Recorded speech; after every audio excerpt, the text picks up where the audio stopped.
اللہ اللہ اللہ اللہ اللہ اللہ اللہ اللہ الحمدللہ وکفا وسلام علی عبادہ الذین اصطفیٰ اما بعد فاعوذ باللہ من الشیطان الرجیم بسم اللہ الرحمن الرحیم۔ بیانات تو بھی ہوتے رہتے ہیں، ہو سکتا ہے کسی ساتھی کے ذہن میں کوئی سوال ہو تو آج آپ کی باری ہے، کوئی ایسی بات ہے تو پوچھیں، کسی بات کی وضاحت چاہیے ہو یا کوئی بات سمجھنا چاہیے ہوں آپ کو۔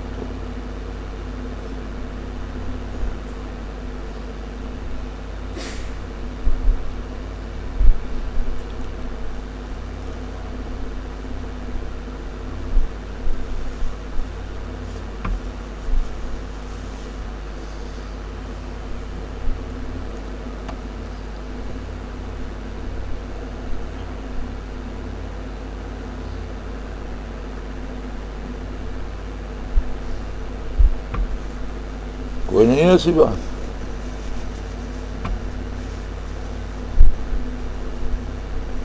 چلو تیاری نہیں ہے تو پھر تیاری کر کے رکھنا، کل تو جمعہ ہے انشاءاللہ العزیز، جمعے کے بعد پھر ہفتے کو کسی کا کوئی سوال ہو تو لکھ رکھا کریں۔ بعض چیزیں ہوتی ہیں جو بندے کو سمجھ نہیں آتی تو پوچھ لینا بہتر بات۔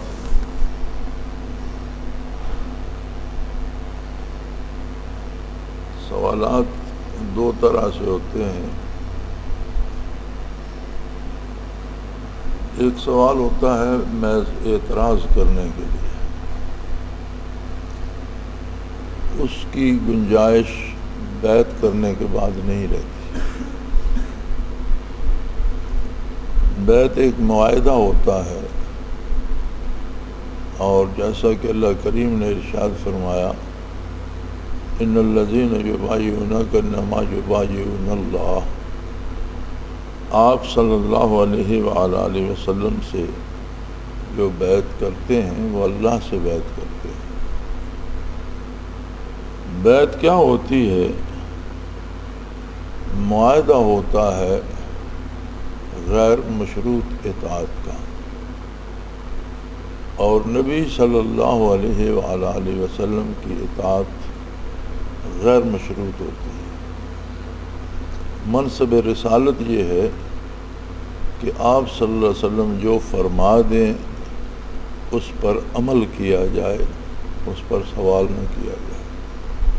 اپنے ذہن میں خواہ کچھ بھی ہو، انسانی ذہن ہے وہ مختلف چیزیں سوچتا ہے، اس میں مختلف خیال آتے ہیں، لیکن بیعت اپنی سوچ، اپنے خیال، اپنی رائے کو چھوڑ دینے کا نام ہوتا ہے، اور جو نبی کریم صلی اللہ علیہ وآلہ وسلم فرما دیں اس پر بلا چوں و چرا پورے خلوص اور اپنی پوری کوشش سے عمل کرنے کی کوشش کا نام ہے۔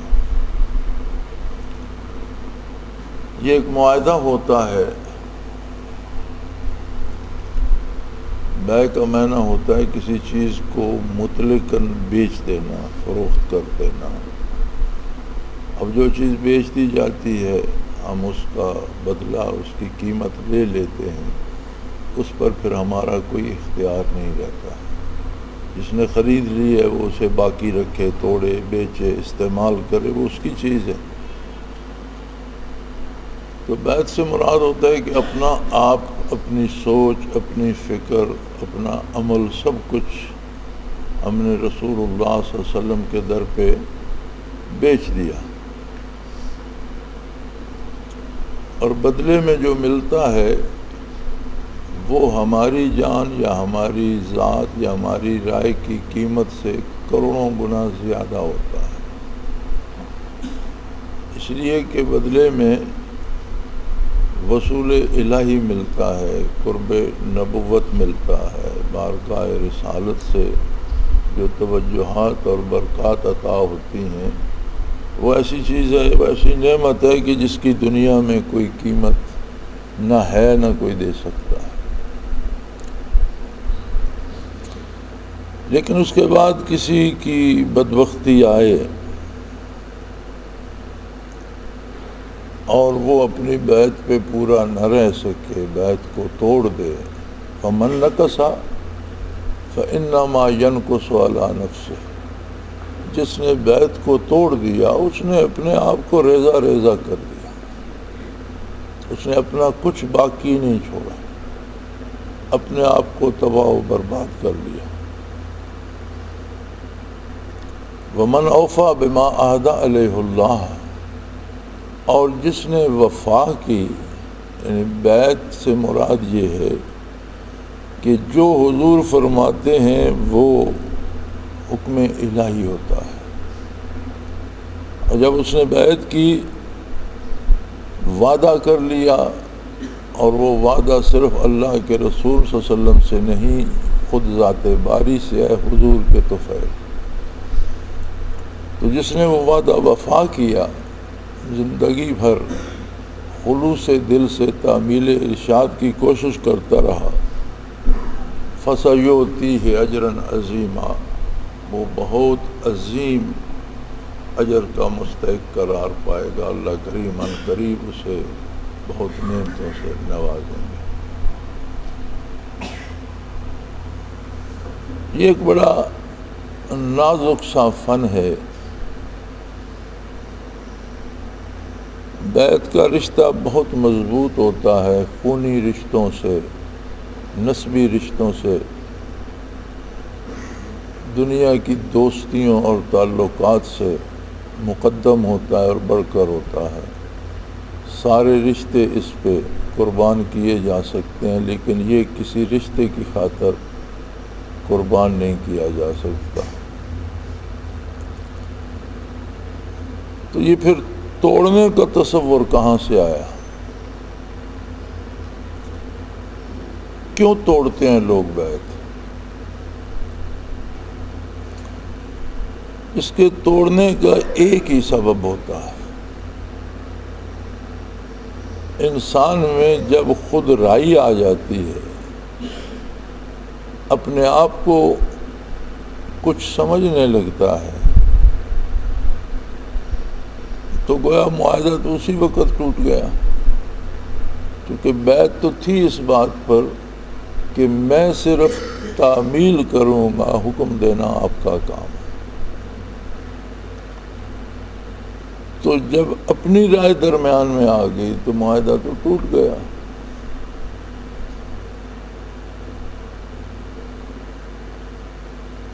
اور جب یہ بیعت ٹوٹتی ہے، اللہ کریم فرماتے ہیں کہ پھر اس کے جڑنے کے امکانات اس لیے نہیں رہتے کہ وہ بندہ بحیثیت انسان باقی نہیں رہتا۔ من نکث فإنما ينکث علی نفسہ، جس نے بیعت کو توڑا اس نے اپنے آپ کو توڑ پھوڑ دیا، اس کا اپنا وجود ختم ہو گیا، اس کی اپنی ذات ختم ہو گئی۔ یہ میں بیعت کی بات کر رہا ہوں، بیعت سلوک اور تصوف کی۔ بیعت مختلف ہیں، بیعت امارت ہے، جیسے ہم ووٹ دے کے کسی کو حکومت میں پہنچا دیتے ہیں، یہ بیعت امارت ہے۔ اس میں بھی ہم اگرچہ علماء کو اس بات پہ بھی اعتراض ہے کہ یہ ووٹ دینا شرعاً درست نہیں ہے، یہ بیعت نہیں ہے، بلکہ یہ تو انتخاب ہے، فیصلہ ہے۔ بیعت ہوتی ہے کہ فیصلہ اگلے پہ چھوڑا جاتا ہے، اور یہ جو ووٹ کا نظام بنا ہے اور یہ اہل مغرب نے ایجاد کیا ہے، یہ ہر بندے کا فیصلہ ہے، جو دینے کے بعد اس کے پلے کچھ نہیں رہتا، پھر وہ اس میں کوئی تبدیلی کرنے کا اختیار نہیں رکھتا۔ یہ ایک الگ بحث ہے بہرحال۔ اور بیعت امارت کی شرائط صرف یہ ہوتی ہیں کہ بندے کو اعتماد ہو کہ یہ شخص مسلمانوں کی قیادت کی اہلیت رکھتا ہے، امانت دار ہے، سچا ہے، کردار کا اچھا ہے۔ ایک بیعت ہوتی ہے بیعت اصلاح، اپنی اصلاح کے لیے ہوتی ہے، وہ کسی بھی ایسے بندے سے کی جا سکتی ہے جو روزمرہ کے معمولات کے شرعی طریقے سے واقف ہے۔ عالم ہونا تو بہت فضیلت کی بات ہے، لیکن اگر عالم نہیں بھی ہے تو روزمرہ پیش آنے والے معاملات کا شرعی طریقہ جانتا ہے اور ہماری رہنمائی کر سکتا ہے کہ ہمیں کس طرح سے کون سا کام کس انداز سے کرنا ہے۔ اس سے بیعت اصلاح کی جا سکتی ہے، اور اس کا مقصد ہوتا ہے کہ اصلاح کے لیے اس سے رائے لی جائے اور اس کے مطابق کام کیا جائے۔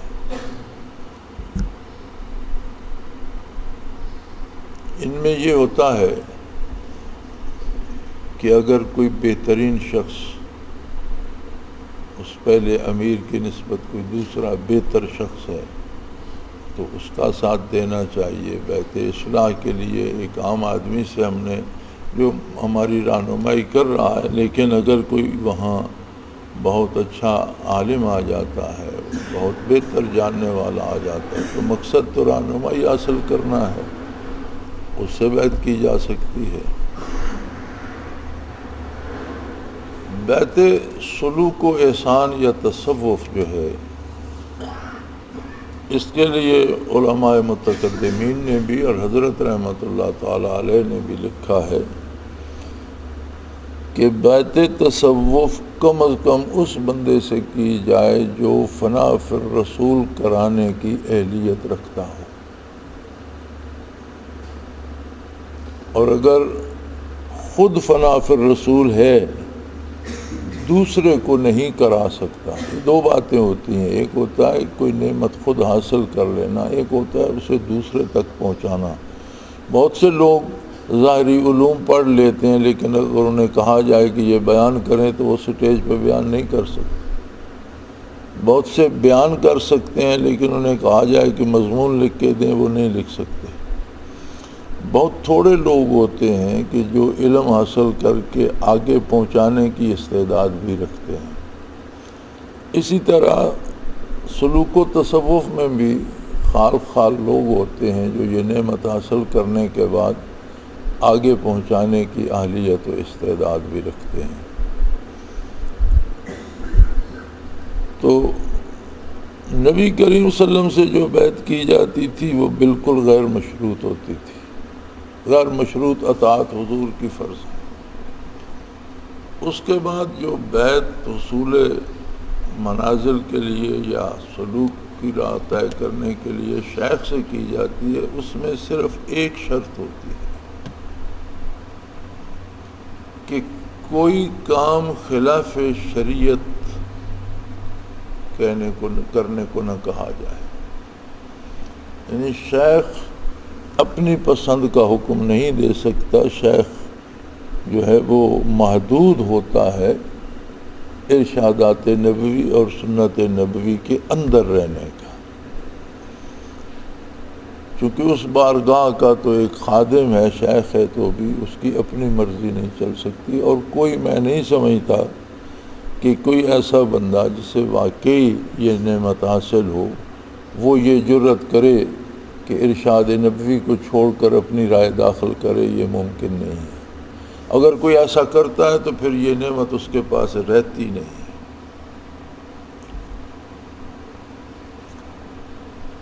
اس میں ایک مسئلہ ساتھیوں کو یہ ہوتا ہے، کہیں بچپن میں والدین نے کسی بزرگ سے بیعت کرا دی، جوانی میں خود کسی سے کر لی، اب اس فن کو اس چیز کو جانتے بھی نہیں تھے، ایک آدمی کو نیک سمجھ کے بیعت کر لی، خانہ پوری ہو گئی، اب انہیں یہ وہم ہوتا ہے کہ جی میں نے تو بیعت کی ہوئی ہے، اب میں کیا کروں۔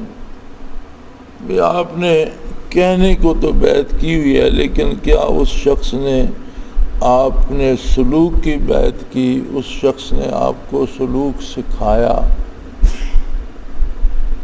پہلی بات تو یہ ہے کہ یہ ہوتا ہی نہیں۔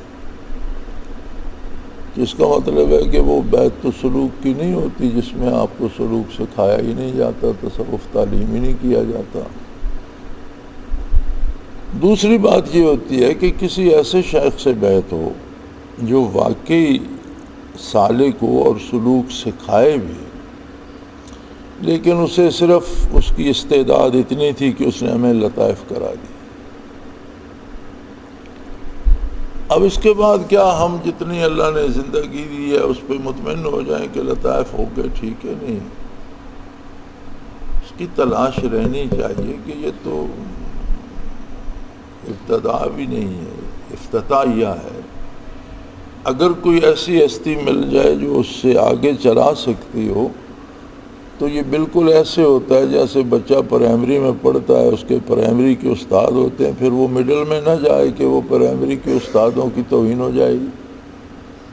ان کی توہین نہیں ہوتی، اسی بنیاد پر مڈل والے اسے آگے چلاتے ہیں، مڈل سے آگے وہ میٹرک میں جاتا ہے، اسی بنیاد پر وہ اسے پھر وہ کالج میں چلا جاتا ہے، تو کوئی توہین اس استاد کی نہیں ہوتی جس نے اسے پہلی دوسری جماعت پڑھائی تھی، بلکہ وہ بھی فخر کرتا ہے کہ یہ میرا شاگرد ہے۔ تو بیعت احسان و سلوک میں یہ ہوتا ہے کہ اگر واقعی کسی بزرگ سے ہو بھی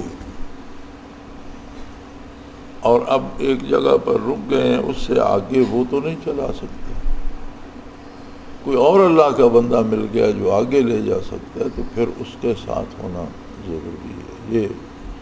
اور جب بیعت کر لی تو پھر اس کا نبھانا شرط ہوتا ہے۔ اور حضور اکرم صلی اللہ علیہ وسلم کے بعد کوئی دوسری ایسی ہستی نہیں ہے جس کی مشروط غیر مشروط اطاعت کی جائے۔ ایک شرط ہر جگہ پہ وارد ہوتی ہے، اور وہ ہوتی ہے کہ اس کا حکم یا اس کا طریقہ کار یا جو کچھ وہ تعلیم فرما رہا ہے یا جو کرنے کا حکم دے رہا ہے وہ قرآن و سنت کے قائم کردہ حدود کے اور فریم ورک کے اندر ہو۔ کوئی ایسی ہستی اللہ نے پیدا نہیں کی جو کسی طرح بھی اس کا کسی کا حکم حضور کے حکم پر سبقت لے جا سکے، یہ ممکن نہیں ہے۔ جو بھی یہ جرأت کرے گا وہ خود تباہ ہو جائے گا اور دوسروں کو بھی تباہ کرنے کا سبب بنے گا۔ دوسری بات یہ ہوتی ہے کہ یہ ایک کیفی رشتہ ہوتا ہے اور نسبت سے، تعلق سے اور خلوص سے چلتا ہے۔ اگر کہیں خلوص میں کمی آ جائے تو یہ کوئی اعتبار نہیں ہوتا کہ کس کے کتنے منازل تھے یا کس نے کتنے برس لگائے۔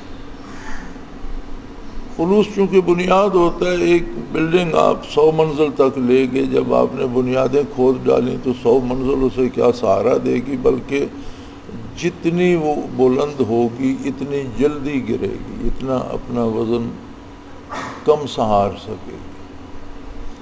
تو کتنے بھی بلند منازل ہو جائیں، جہاں جا کر خلوص میں کمی آئے گی اور یہ کمی کا باعث بنتا ہے خواہشات نفس، جسے ساتھ شیطان بھی ہوا دیتا ہے، اور ذرا برابر بندے میں یہ انانیت آ جائے۔ مثلا خدا نخواستہ میں آج یہ سوچنے لگوں کہ مجھے اب شیخ کی کیا ضرورت ہے، ایک مخلوق مجھ سے فائدہ اٹھاتی ہے، فیض حاصل کرتی ہے، میرے پیچھے چلتی ہے، تو بات ختم ہو جائے گی۔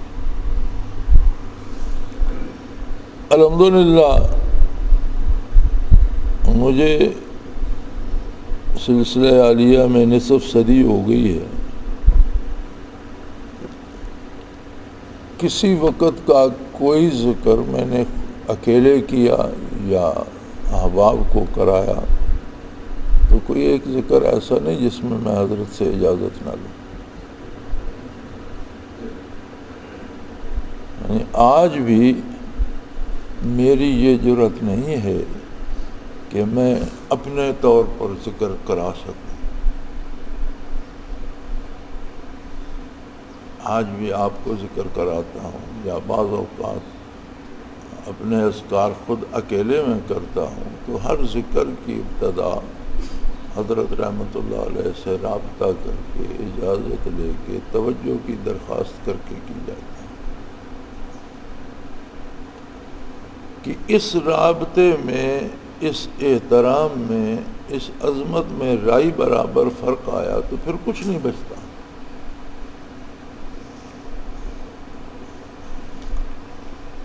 اور پھر بعض احباب کو صاحب مجاز بنا دیا جاتا ہے۔ پہلی بات تو یہ ہے کہ صاحب مجاز کسی کو میری جرت نہیں ہوتی کہ میں اپنے فیصلے سے بناؤں، کم از کم میں ضرور، مجھے یہ احساس ہوتا ہے کہ مشائخ کی اجازت ہونی چاہیے۔ مجازین میں دو طرح کے لوگ ہیں،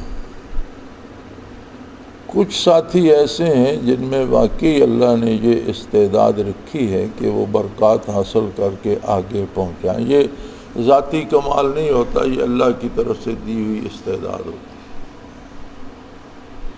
انہیں تو اس استعداد کی وجہ سے مشائخ منتخب کر لیتے ہیں کہ اسے صاحب مجاز مقرر کریں، یہ کام کرے گا۔ کچھ احباب ایسے بھی ہیں کہ جنہیں محض نسبت میں فضیلت انہیں مل جائے انہیں صاحب مجاز مقرر کر دیا جاتا ہے۔ یہ ایک الگ احسان ہوتا ہے۔ آپ نے دیکھا فوج سے لوگ بعض تو باقی ریگولر عہدے لے کر ریٹائر ہوتے ہیں، اور بعض ایسے ہوتے ہیں کہ جنہیں اعزازی طور پر ایک عہدہ دے دیا جاتا ہے۔ بلکہ انگریز کے زمانے میں تو ایسے لوگ بھی تھے جو سرے سے فوج میں گئے ہی نہیں، لیکن کسی کو میجر، کسی کو کرنل، یہ عہدے سولین کو دے دیے جاتے تھے اعزازی طور پر، ایک عزت کے لیے، ایک مقام کے لیے، اور انہیں وہ ساری سہولتیں حاصل ہوتی تھیں جو اس عہدے کے بندے کو حاصل ہوتی ہیں۔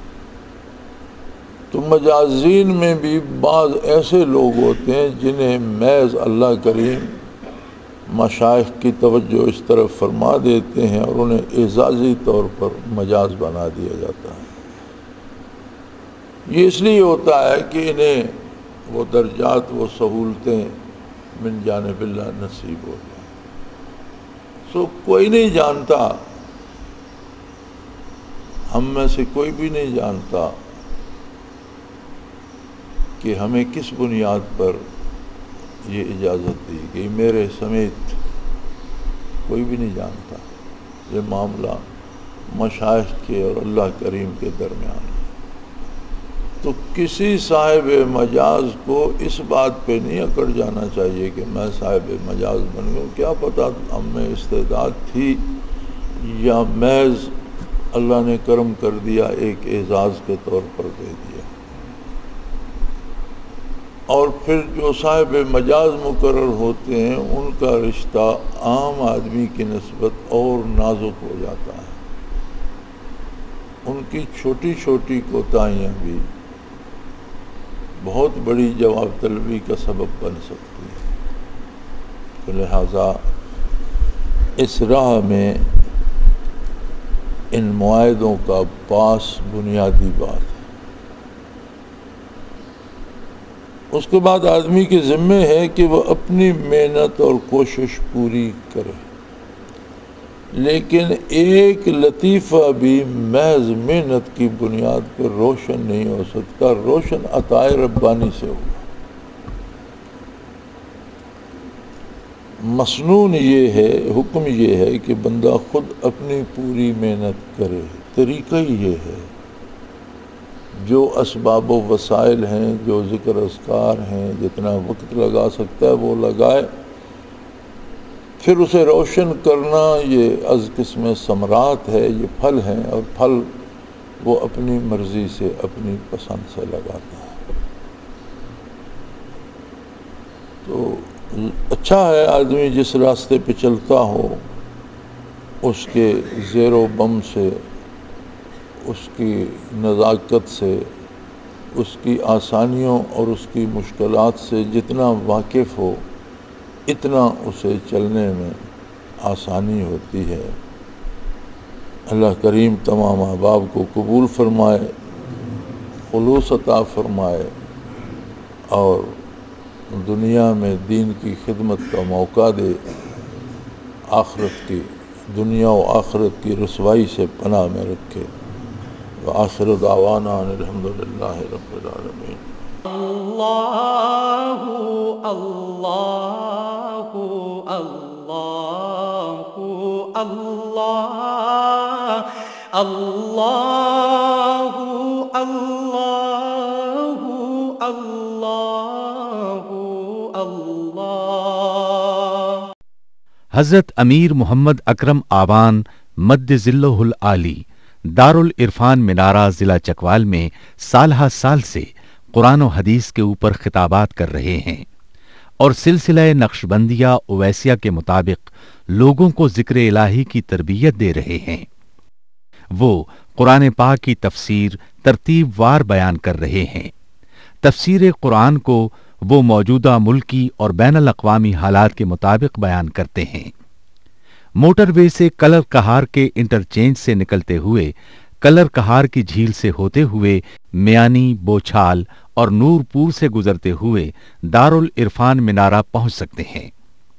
حضرت امیر محمد اکرم آبان نے بچیوں اور بچوں کی دینی اور دنیاوی تعلیم کے لیے سقارہ اکیڈمی کے نام سے ایک درسگاہ بھی قائم کی ہے، جس کا افتتاح ملک پاکستان کے صدر جنرل محمد ضیاء الحق نے اپنے دست مبارک سے کیا تھا۔